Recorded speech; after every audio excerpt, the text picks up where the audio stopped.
Okay, so baseball is over, but that doesn't mean that we can't keep watching baseball. And so I've picked out a bunch of different plays that have happened throughout the year, and we're going to talk about situationally what's the right way to base run, what's the right way to set up defensively.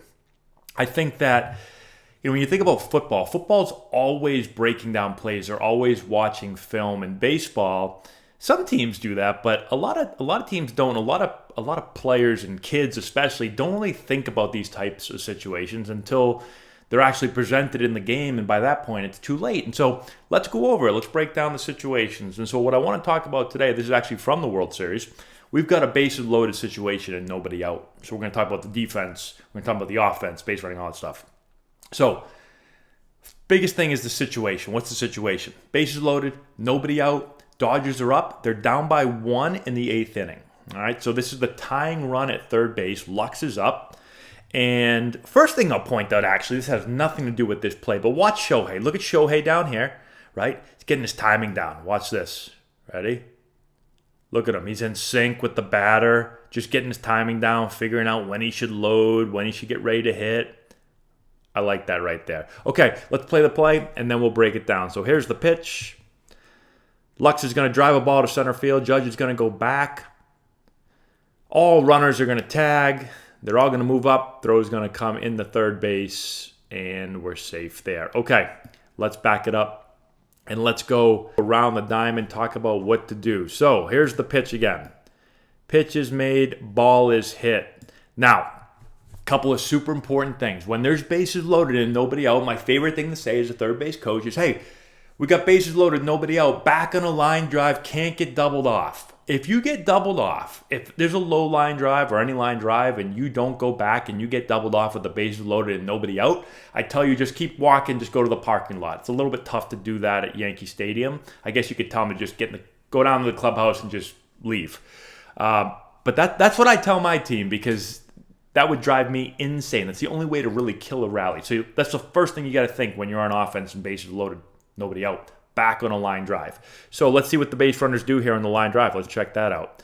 So here we go. And it wasn't really a line drive, but you can see, let's look at the base runners. The second that ball's hit, guy at third, heading back. Guy at second, heading back. Guy at first, not heading back. But again, it wasn't a line drive. It was a fly ball. I got it. If it was a line drive, they better be back. I'm actually going to look one. I'm going to look for a play here next. Okay, so we've got the fly ball. Judge is going back. So obviously the man at third, you're tagging right away, right? You're going to score it easy on this play. But it's important for the runner at second, and we talked about this in one of our prior videos that I made a couple days ago. When you're at second base, nobody out, fly ball, it's taggable, you're tagging.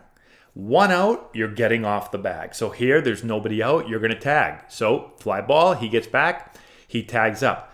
Runner at first base, you are going to mirror the runner ahead of you. There's no point in you coming way down here and being right up this guy's butt if he's tagging, right? Because if he goes, you can't just follow him. You're going to be stuck here. So you tag up, right? And again, if he catches it and he goes, well, then you'd have to run back and tag. So I should have said if the ball drops. If the ball drops and you're right here, well, you can't go because he's right in front of you. You got to stay there. So always mirror him. So he goes back to tag, you go back to tag. So both runners are going to go back to tag here. Very good. Always make sure, if I'm at third base again, I'm the third base coach, I'm telling that guy, delay, make sure he catches the ball before you go. So I get right up, like literally right up on him. I'm like right here. Because the only bad thing that can happen here is you leave early and then they appeal to third base. He's not throwing you out from this spot. So I'm right in your ear and I'm letting you know, delay, make sure he catches the ball before you go. Do not leave early. So Judge catches the ball. Now we go. All the runners are starting to move up. Now, the runner from second has decided, based on where Judge is catching the ball, his arm strength, the base runner's speed, he says, I can make it. I'm going to go to third. And he's right. He gets to third. The Yankees are setting up the cut to third because they're conceding the run home. They know that we can't throw this guy out at home. So where's the next base? We're going to throw the ball to third. Now, technically, you could do one of two things here. If you think you can throw him out at third, which clearly they think they can, they can go here. If for some reason, let's say it's hit like over here. Let's say it's hit in this corner, and now the throw is really far to third. We're not going to throw him on a third. Well, then we could throw in the second base and make sure that we keep the double play in order, right? Because this guy's tagging. So it does depend a little bit on where the ball is hit. But the ball is hit to the point where judge says, okay, I think I can throw him out. We throw the ball here. Now Volpe, watch Volpe, he fakes the cut. So that's his job. So he's not a relay man. In the big leagues, you really don't have relay men on these types of plays. They're cutoff men, and they redirect the ball, right? So the only thing he really would do would redirect this. He could cut it and redirect it the second if he needed to, but he wants to try to hold that guy, so he fakes the cut, right? So he's just going to fake it. He's going to turn inside here to make sure that guy goes back. So now the double play is still in order. If Volpe's not there, well then here's the thing. Once this ball is thrown, because let's get to the guy at first now. There's a lot of stuff to cover here. If I'm at first, when I start to run, right, so the ball's caught, I'm going to run. And I'm going to keep running, and I'm going to keep running. Now, you've got to make sure you keep your eye on this guy, because if he slams on the brakes, well, then you got to go back, right? You can't just run the second because you're not sure yet. Like sometimes these guys brake hard, and then they slam on the brakes. So you're reading that guy, right? So he's reading him, and then right here he kind of starts to slam on the brakes. My assumption is because this ball's cuttable, right? So you can't just go, because if you just take off at this point and it's a low throw like it is, it's a really good throw by Judge. It's low. Third baseman's going to yell, 2, 2, 2, 2, 2, and you're just going to cut, throw to 2, and you're going to get that guy out. And so when you're running here to second, you're reading this guy ahead of you, but you're also then reading the height of the throw. If Judge throws this ball and it's super high and it can't be cut, let's say he throws it way too high right here, you just keep going, right? So you keep going, you see that this guy's going, you just go, because this guy can't cut the ball, and he's not going to catch it and redirect it in time. So the Yankees do a good job here with the cutoff, the faking of the cut, right? Dodgers do a good job with the base running. So all around, pretty solid job. We've got the pitcher who's backing up home on this. Now, here's one thing when you're backing up home, right? Technically, you're also reading this. So you're coming in here and you're reading it and you're going, okay, it doesn't look like we're going to throw home. There's a golf cart driving down our street right now. That was weird. It doesn't look like we're going to throw home. You're going to want to get over here and back this up, because if this ball gets through here, right, here comes the throw. Here comes the throw. Now, let's just say that for some reason this guy misses the ball. You got to make sure that you're in line to keep this guy from sliding in and then going home. So he does eventually start to come over here. He's a little late. I would personally take the opposite route. I wouldn't go this way. I would come this way. All right, come over here, and then if for some reason you got to back up home, you can. But again, realistically, you're reading the ball, you're backing up third base right there. So he backs up there. We've got the second baseman, who I'm assuming is Torres, goes to second. And then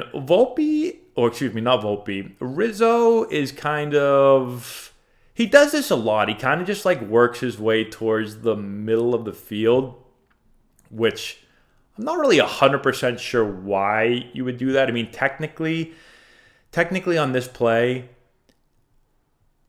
you don't really have a responsibility, I guess. So I'd probably just get the first base in case this guy like gets hung out, he goes too far, and then we need somebody to throw here. I mean, the more that Rizzo just starts working this way, well, this guy doesn't have to really honor anything because there's nobody here, so he could really just keep getting off. So I would probably just say at first base. Then we've got every base covered. So I think overall, pretty good job by the offense and pretty good job by the defense.